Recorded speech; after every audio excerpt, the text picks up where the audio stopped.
Hello friends, welcome to crazy JK trick. YouTube पर हमारी friends GS की score booster series चल रही है, जिसमें हम इंपॉर्टेंट क्वेश्चन सॉल्व कर रहे हैं जीएस के, बिल्कुल एग्जाम पैटर्न के हिसाब से, previous year questions plus most expected questions. तो इस सीरीज का हमारा ये तीसरा टेस्ट होने वाला है। इससे पहले 2 टेस्ट हम कंप्लीट कर चुके हैं।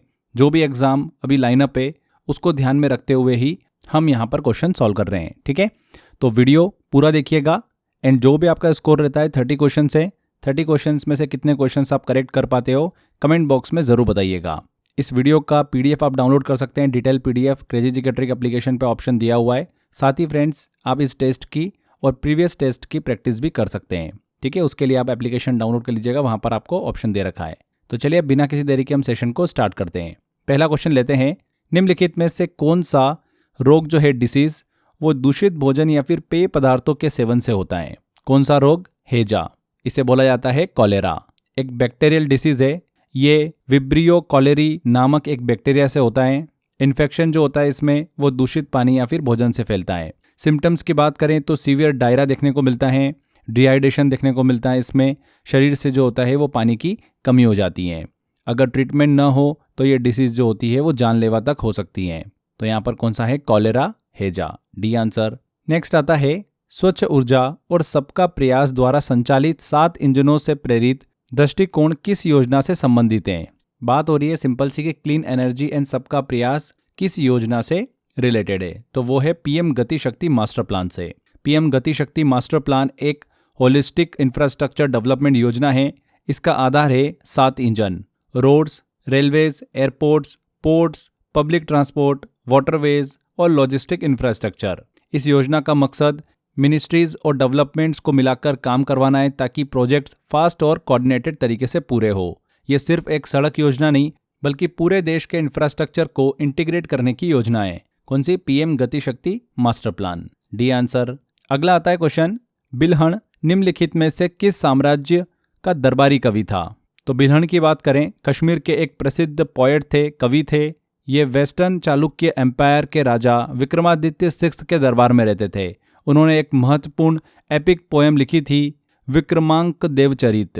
यह भी ध्यान रखिएगा, इस ग्रंथ में राजा की अचीवमेंट, वॉर्स, सोसाइटी, इनका विस्तृत हमको वर्णन देखने को मिलता है। इसलिए बिल्हण सीधे तौर पर विक्रमादित्य 6 से जुड़े थे। उनकी कृति आज भी हिस्टोरिकल सोर्स मानी जाती हैं। यहाँ पर विक्रमादित्य 6 ए आंसर। अगला आता है क्वेश्चन, मणिपुर का इनमें से कौन कबीला गान नगई उत्सव मनाता है, जो मणिपुर के क्षेत्रों में रहने वाले कबीले का फसल कटाई के बाद का त्योहार है? तो गाग नगई फेस्टिवल मणिपुर के जेलियांगरोंग ट्राइब द्वारा सेलिब्रेट किया जाने वाला एक फेस्टिवल है। ये पोस्ट हार्वेस्ट फेस्टिवल है, यानी फसल कटने के बाद मनाया जाता है। फेस्टिवल लगभग 5 दिन तक चलता है। इसे न्यू ईयर सेलिब्रेशन की तरह भी मनाया जाता है।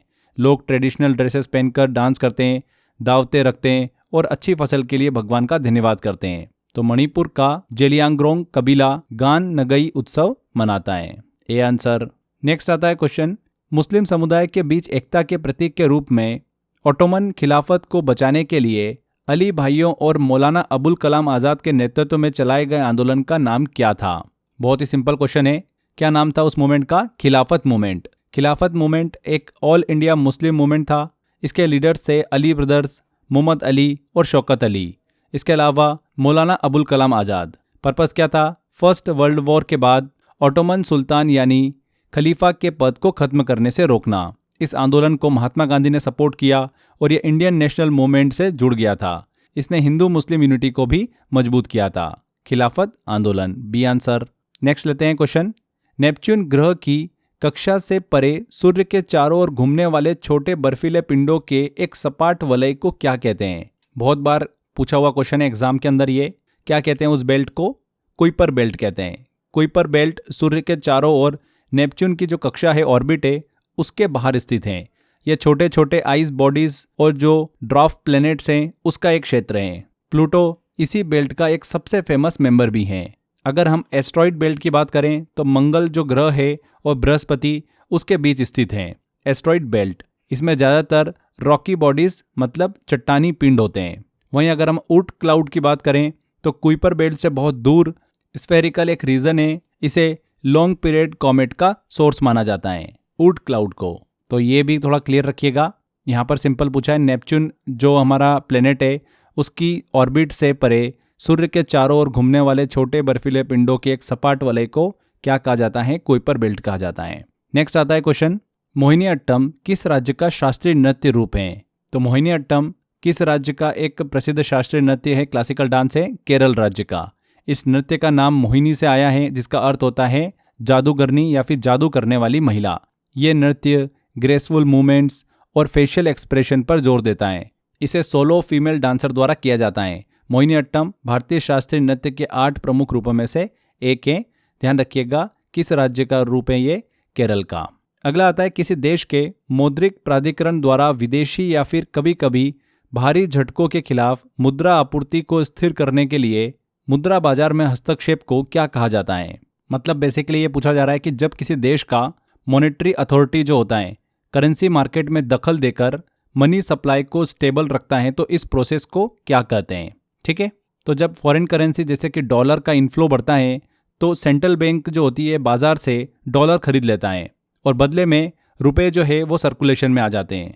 इससे होता क्या है, मनी सप्लाई बढ़ती है और इन्फ्लेशन का खतरा भी हो सकता है।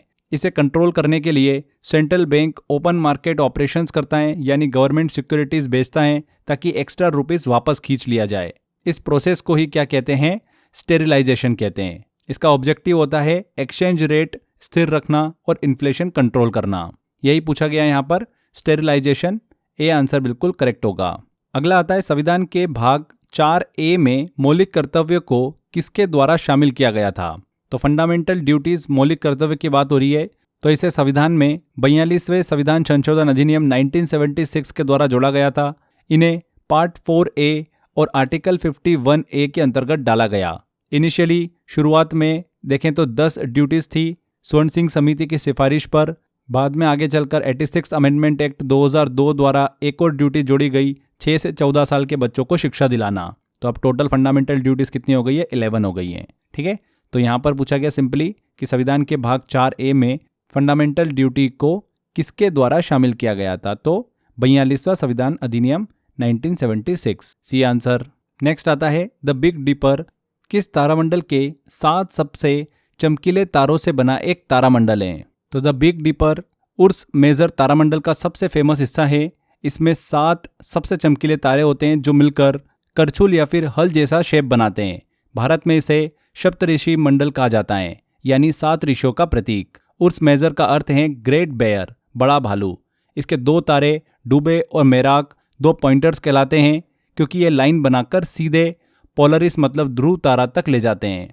पोलरिस हमेशा नॉर्थ डायरेक्शन दिखाता है, इसलिए बिग डिपर पुराने समय से नेविगेशन के लिए इस्तेमाल होता रहा है। यहाँ पर उर्स मेजर करेक्ट आंसर होगा। यहाँ पर फ्रेंड्स हम अगला क्वेश्चन लें उससे पहले देखिए आप सभी के लिए एक छोटी सी इन्फॉर्मेशन है। आने वाले टाइम में बहुत सारी एग्जाम लाइनअप है, SSC, CHSL, MTS, Delhi constable, UPSI, group D, बहुत सारी एग्जाम हमको देखने को मिलने वाली है। तो इन सभी एग्जाम्स के लिए हमने लास्ट टाइम रिवीजन के हिसाब से स्पेशल पैकेज आपके लिए प्लान कर रखा है। इन सभी पैकेज को अलग अलग देखिए एग्जाम के हिसाब से हमने प्लान किया है। CHSL का अलग है, MTS का अलग है। यहाँ पर इन पैकेजेस में हमने आपको 10,000 से ज़्यादा वन लाइनर दिए हैं। ये वन लाइनर जो है GS के ये PYQ plus most expected questions हैं, तो आप इनको वन लाइनर के फॉर्म में जल्दी जल्दी पढ़ सकते हैं, रिवाइज कर सकते हैं। इसके अलावा अलग अलग सब्जेक्ट्स के हमने आपको टॉपिक वाइज ई बुक भी प्रोवाइड करी है लास्ट टाइम प्रैक्टिस के लिए। करंट अफेयर की आपको यहाँ पर मैराथन मिल जाती है, 2 साल का आपको करंट अफेयर भी इसमें प्रोवाइड किया है। एग्जाम वाइज आपको फुल लेंथ टेस्ट भी देखने को मिल जाएंगे प्रैक्टिस के लिए, जो कि एग्जाम से पहले आपका रियल टेस्ट होगा। तो जो भी एग्जाम की आप तैयारी कर रहे हैं उसका स्पेशल पैकेज आप एनरोल कर सकते हैं। इसके लिए लिंक मैंने डिस्क्रिप्शन बॉक्स और कमेंट बॉक्स में दे रखा है। इसके अलावा आप crazy JK trick application download करेंगे, वहाँ पर भी आपको ऑप्शन मिल जाएगा। देखिए दोस्तों, एक एक नंबर की फाइट होती है एग्जाम में, जहाँ से भी मिल रहा है, जहाँ से भी आपको फायदा हो रहा है, स्कोर बढ़ रहा है, डेफिनेटली आपको उसकी तरफ जाना चाहिए। तो एक छोटी सी अपडेट थी आप सभी के लिए। चलिए वापस आते हैं हमारे टेस्ट पर। अगला आता है, इंटरनेशनल फुटबॉल एसोसिएशन बोर्ड द्वारा निर्धारित नियमों के अनुसार फुटबॉल में गोल लाइन की अधिकतम लंबाई क्या हो सकती है? तो फ्रेंड्स, फुटबॉल फील्ड की 2 मेन लाइन होती हैं, टच लाइन और गोल लाइन। टच लाइन मैदान की लंबाई वाली साइड होती है जो कि 90 मीटर से 120 मीटर तक होती हैं। गोल लाइन मैदान की चौड़ाई वाली साइड होती हैं, 45 मीटर से 90 मीटर। इसलिए गोल लाइन की मैक्सिमम लेंथ 90 मीटर होती है। अगर टच लाइन की पूछते कि मैक्सिमम लेंथ कितनी हो सकती है तो 120 मीटर होती है। रूल बड़ा ही सिंपल है, टच लाइन हमेशा गोल लाइन से लंबी होनी चाहिए। कन्फ्यूजन इसलिए होता है क्योंकि कुछ लोग टच लाइन और गोल लाइन को इंटरचेंज कर देते हैं। यहाँ पर गोल लाइन पूछा है, मतलब 90 मीटर, ए आंसर। षटंत्री वीणा, जिसका अर्थ है 100 तारों वाली वीणा, किस वाद्य यंत्र का प्राचीन संस्कृत नाम है? किस वाद्य यंत्र का? देखिए संतूर का। संतूर का प्राचीन संस्कृत नाम था षटंत्री वीणा, जिसका अर्थ है 100 तारों वाली वीणा। ये एक त्रिकोणाकार आकृति का वाद्य यंत्र है जिसमें लगभग 100 तार होते हैं, 100 स्ट्रिंग्स। इसे छोटे लकड़ी के हथौड़े से बजाया जाता है। संतूर मूल रूप से कश्मीर का लोक वाद्य था, लेकिन बाद में पंडित शिव कुमार शर्मा जैसे जो वादक थे, उन्होंने इसे हिंदुस्तानी शास्त्रीय संगीत का मुख्य हिस्सा बना दिया। किस वाद्य यंत्र का प्राचीन संस्कृत नाम है? संतूर का, षटंत्री वीणा। अगला आता है क्वेश्चन, मिल्क ऑफ मैग्नीशिया पानी में किसका निलंबन है, मतलब सस्पेंशन है? तो किसका है? मैग्नीशियम हाइड्रोक्साइड का। मिल्क ऑफ मैग्नीशिया एक सस्पेंशन है जिसमें मैग्नीशियम हाइड्रोक्साइड MgOH का होल ट्वाइस पानी में तैरता है। इसका नाम मिल्क इसलिए पड़ा क्योंकि यह सफ़ेद और दूधिया दिखता है। मैग्नीशियम हाइड्रोक्साइड की बात करें तो इसका जो यूज़ होता है वो एंटासिड के तौर पे ही होता है। पेट की एसिडिटी और इंडाइजेशन अपच में राहत देता है। इसके अलावा लैक्सेटिव के रूप में उपयोग होता है, कॉन्स्टिपेशन दूर करने में हेल्प करता है। ये पूरी तरह डिजोल्व नहीं होता बल्कि छोटे छोटे कण पानी में इसमें तैरते रहते हैं। तो मिल्क ऑफ मैग्नीशिया पानी में मैग्नीशियम हाइड्रोक्साइड का निलंबन है, सस्पेंशन है। अगला आता है, निम्नलिखित में से किस अधिनियम के पारित होने के बाद वॉरेन हेस्टिंग बंगाल के गवर्नर से बंगाल के गवर्नर जनरल बने? किस अधिनियम के पारित होने के बाद में? रेगुलेटिंग एक्ट ऑफ 1773, विनियमन अधिनियम 1773, सी आंसर। इसने पहली बार ब्रिटिश रूल को रेगुलेट करने की कोशिश की। इसके बाद वॉरेन हेस्टिंग को गवर्नर जनरल ऑफ बंगाल बनाया गया। पहले वो सिर्फ गवर्नर ऑफ बंगाल थे, लेकिन इस एक्ट ने बॉम्बे और मद्रास के गवर्नर्स को भी उनके कंट्रोल में कर दिया। ये एक्ट ब्रिटिश एडमिनिस्ट्रेशन के सेंट्रलाइजेशन, केंद्रीकरण की शुरुआत माना जाता है। Regulating act 1773। अगला आता है, निम्नलिखित में से किस मुगल सम्राट ने शास्त्रीय हिंदू पौराणिक ग्रंथों रामायण और महाभारत का फारसी में अनुवाद कराया था? किसने? मुगल सम्राट अकबर ने। मुगल सम्राट अकबर ने एक विशेष ट्रांसलेशन ब्यूरो बनाया था जिसे मकतब खाना कहा गया।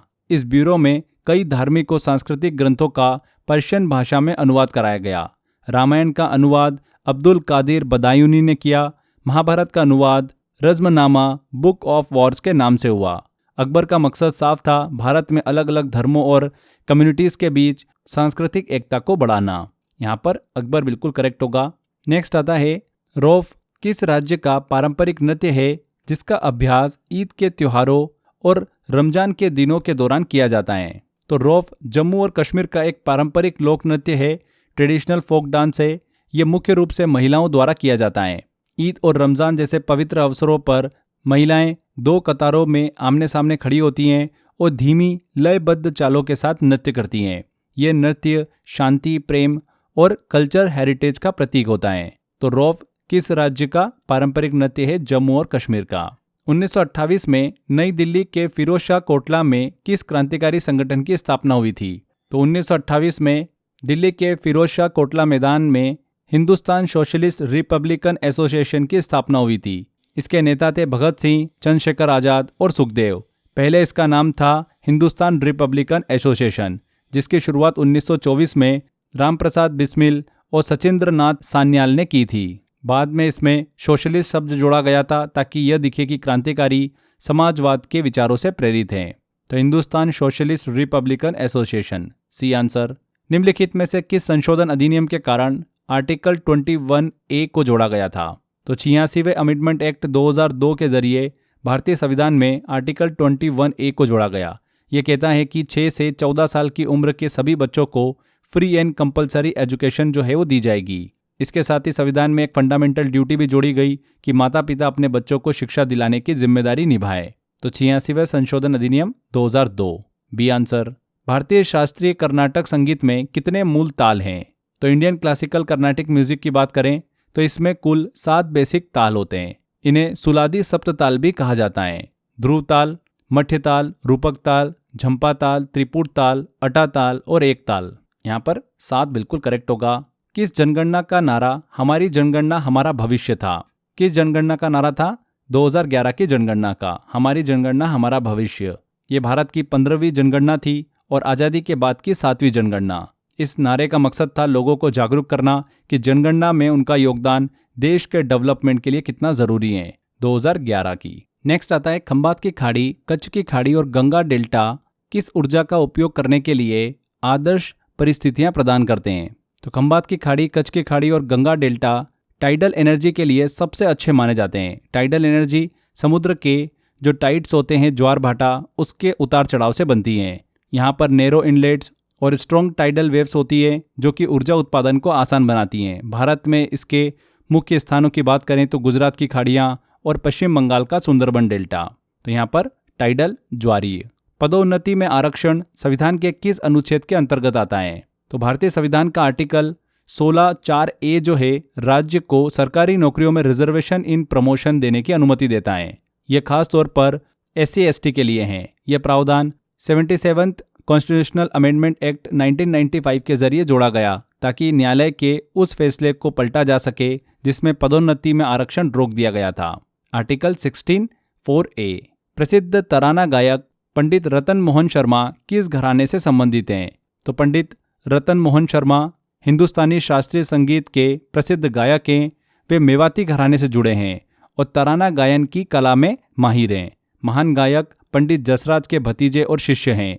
मेवाती घराना अपनी धीमी, ध्यानपूर्ण शैली और राग की शुद्धता पर जोर देने के लिए जाना जाता है। मेवाती घराना, यहाँ पर डी आंसर। एक मैच शुरू होने के लिए एक टीम में आवश्यक फुटबॉल खिलाड़ियों की न्यूनतम संख्या क्या होती है। तो फुटबॉल नियमों के अनुसार एक मैच शुरू करने के लिए किसी भी टीम में कम से कम 7 प्लेयर्स होने चाहिए। स्टैंडर्ड टीम में 11 खिलाड़ी होते हैं जिनमें एक गोलकीपर शामिल होता है। अगर खेल के दौरान किसी टीम के खिलाड़ी 7 से कम रह जाते हैं, जैसे कि रेड कार्ड के कारण, तो मैच को रोका जा सकता है और टीम हार भी सकती है। तो यहाँ पर मिनिमम जो संख्या चाहिए होती है वो 7 होती है। D answer. तमु लोछार सिक्किम के किस समुदाय का एक पारंपरिक त्योहार है। तो तमु लोछार सिक्किम के गुरुंग कम्युनिटी का पारंपरिक त्योहार है। यह उनके नए साल की शुरुआत का प्रतीक है। यह त्यौहार हर साल 30 दिसंबर को मनाया जाता है। इस दिन लोग ट्रेडिशनल अटायर पहनकर नृत्य और संगीत करते हैं। सामूहिक भोज, कम्युनिटी फीस्ट का आयोजन होता है। किसका एक पारंपरिक त्यौहार है? गुरुंग कम्युनिटी का। यहाँ पर डी आंसर। अगला आता है मैच द कॉलम्स। एक तरफ हमको देखिए स्कीम दे रखी है, पॉलिसी दे रखी है और दूसरी तरफ ईयर दे रखे हैं। तो चलिए मैच करते हैं। राष्ट्रीय विनिर्माण नीति, नेशनल मैन्युफैक्चरिंग पॉलिसी, इसकी शुरुआत हुई थी 2011 में। मकसद था मैन्युफैक्चरिंग सेक्टर को बढ़ावा देना, GDP में इसकी हिस्सेदारी 25% तक ले जाना। तो पहले का हो गया सी। मेक इन इंडिया की बात करें तो 2014 में शुरू हुई ताकि भारत को एक ग्लोबल मैन्युफैक्चरिंग हब बनाया जा सके। स्टार्टअप इंडिया की बात करें तो 2016 में शुरू हुआ था। मकसद था स्टार्टअप कल्चर को बढ़ावा देना और नए बिजनेसेस को सपोर्ट करना। स्मार्ट सिटी प्रोजेक्ट की बात करें तो 2015 में शुरू हुआ था। मकसद था देश के शहरों को मॉडर्न और बेटर इंफ्रास्ट्रक्चर से लेस करना। तो सीक्वेंस क्या बना? C, A, B और D। यहाँ पर B आंसर बिल्कुल करेक्ट होगा। क्रिकेट पिच का मानक माप क्या होता है? तो क्रिकेट पिच की बात करें तो ये होती है 22 यार्ड्स बाय 10 फीट। मतलब लंबाई और चौड़ाई में देखें तो 20 मीटर के आसपास लंबी होती हैं और 10 फीट चौड़ी होती हैं। यह माप इंटरनेशनल क्रिकेट काउंसिल ICC जो है उसके द्वारा तय किया गया है और दुनिया भर के सभी प्रोफेशनल मैचेस में यही इस्तेमाल होता है। 22 गज into 10 feet. D answer. Next है धन के संचलन का वेग तब अधिक होगा जब अर्थव्यवस्था की आवश्यकताओं से कम होगी। देखिए वेलोसिटी ऑफ मनी का मतलब होता है कि पैसे की एक इकाई 1 यूनिट ऑफ मनी कितनी बार खर्च होती हैं। जब लोग अपने पैसे को ज़्यादा होल्ड करने के बजाय जल्दी जल्दी खर्च करने लगते हैं तो डिमांड फॉर मनी जो है वो कम हो जाती हैं। ऐसे में सर्कुलेशन स्पीड बढ़ जाती है और वेलोसिटी ऑफ मनी ज़्यादा हो जाती हैं। तो धन के संचलन का वेग वेलोसिटी ऑफ मनी तब अधिक होगा जब डिमांड फॉर मनी अर्थव्यवस्था की आवश्यकताओं से कम होगी। नेक्स्ट आता है 10वीं पंचवर्षीय योजना का उद्देश्य गरीबी को कितने प्रतिशत तक कम करना था। तो 10th 5 ईयर प्लान 2002 से 2007 तक लागू रही। इसका बड़ा लक्ष्य था कि पॉवर्टी रेशियो को 2007 तक 5% तक लाया जाए। साथ ही टारगेट था कि GDP की ग्रोथ रेट जो है वो 8% तक पहुंचाई जाए ताकि लोगों के जीवन स्तर में सुधार हो। गरीबी को 5% तक कम करना लक्ष्य था। B answer. निम्नलिखित में से किस खेल या फिर खेलों में हमलावर खिलाड़ी को रेडर कहा जाता है। तो कबड्डी में अटैकिंग प्लेयर को क्या कहते हैं? रेडर कहते हैं। रेडर का काम होता है अपोनेंट टीम के कोर्ट में जाकर खिलाड़ियों को छूकर वापस आना और इस दौरान लगातार कबड्डी कबड्डी भी बोलना। अगर रेडर सेफ लौटाता है तो उसकी टीम को पॉइंट्स मिलते हैं। यहाँ पर रेडर कहा जाता है कबड्डी में। B answer. तो यहाँ पर ये इस टेस्ट के 30 क्वेश्चंस हमारे कंप्लीट होते हैं। आई होप आपने ज़्यादातर क्वेश्चंस करेक्ट करे होंगे। जितना भी आपका स्कोर रहा है 30 में से आप कमेंट बॉक्स में ज़रूर बताइएगा। अगर आप 25 प्लस स्कोर कर रहे हैं विच मीन्स जीएस में आपका जो स्कोर होने वाला है एग्जाम में वो काफ़ी अच्छा रहने वाला है। अगर जीएस को लेकर आप प्रॉब्लम फेस करते हैं और उसका सॉल्यूशन ढूंढ रहे हो तो 100 आवर जीएस का मैंने कोर्स बना रखा है। 100 घंटे का ऐसा जीएस का कोर्स है जो कि आपको कंप्लीट सॉल्यूशन प्रोवाइड करता है लास्ट टाइम रिवीजन से लेकर, क्योंकि जीएस में सबसे बड़ा चैलेंज यही होता है कि इतने बड़े सिलेबस को हम कैसे कंप्लीट करें एंड रिवाइज कैसे करें एग्जाम से पहले। तो उसी को ध्यान में रखते हुए to the point exam oriented मैंने कोर्स बनाया हुआ आपके लिए, जहाँ पर हमने कॉन्सेप्ट ट्रिक सभी से बहुत अच्छे से स्टडी करी है। ऐसी इन्फॉर्मेशन जिसको याद रखना डिफिकल्ट होता है हमने ट्रिक से याद करा है, कॉन्सेप्ट से भी स्टडी करी है, हिंदी और इंग्लिश मिक्स में मैंने इसके अंदर पढ़ाया हुआ है। तो 100 घंटे के अंदर इस जीएस को मैंने आपको डिलीवर किया है। अगर आप ये कोर्स लेना चाहते हो तो 5 मंथ की वैलिडिटी के साथ में सिर्फ 500 रुपये में आप इस कोर्स को एनरोल कर सकते हैं। 2 साल की वैलिडिटी के लिए लेना है तो 999 में आप इस कोर्स को एनरोल कर पाएंगे। लिंक मैंने डिस्क्रिप्शन बॉक्स और कमेंट बॉक्स में दे रखा है, वहाँ पर क्लिक कर आप इसको ले सकते हैं। इसके अलावा crazy GK trick application download करोगे, वहाँ पर फाउंडेशन कोर्स में कोर्स बाय अक्षय सर वाला फोल्डर दिखेगा, उसमें जाकर भी आप इसको एनरोल कर सकते हैं। तो आज के इस सेशन को यहीं एंड करते हैं। इस सीरीज़ में मैं आपको बहुत सारे वीडियोस देने वाला हूँ, तो बने रहिएगा। मिलते हैं अगले वीडियो में। Till then bye bye.